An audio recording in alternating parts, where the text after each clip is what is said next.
मूर्तिजापूरमधल्या निपाणा गावात आणि बार्शी टाकळी तालुक्यातील काही गावांत अवकाळी पाऊस बरसलेला आहे। या अवकाळी पावसामुळे काढणीला आलेल्या गहू पिकासह कांदा पिकाला मोठा फटका बसलेला आहे। रात्री अवकाळी पावसाने अकोल्यात हजेरी लावली होती तेव्हाची दृश्य आपण पाहतोय, ज्याने पिकाला मोठा फटका बसण्याची शक्यता आहे। आणि या सगळ्या गोष्टींचा आढावा घेतलाय आमचे प्रतिनिधी अक्षय गवळी यांनी। पाहूयात नेमकं अकोल्यात काय परिस्थिती आहे।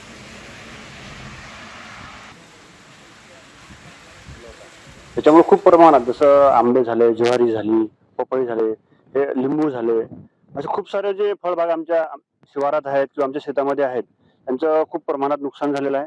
आता नुकसान म्हणजे असं आहे की खूप पडलंय आहे, कारण या पाऊस हवेमुळे काय झालंय की जे लागण होती ते लागणच पडली। आता जसं याच्यामध्ये खूप मोठे मोठे सुद्धा आंबे आहेत बघा, बघायला गेला तर, आणि छोटे छोटे सुद्धा आहेत।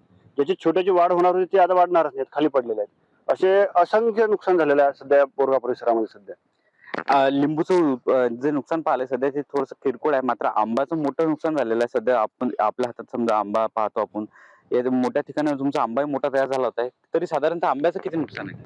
आता साधारणपणे एका आंब्याला जरी म्हटलं, प्रति किलो जरी म्हटलं, तर याला सध्या 10 रुपये आणि 12 रुपये किलोच्या वरती भाव भेटत नाही। परंतु हाच जर आंबा पिकला तर मोठा जर झाला तर एका किलोमध्ये फक्त 4 आंबे बसतात आणि त्याला जवळजवळ 100 ते 200 रुपये किलो भाव भेटतो। आता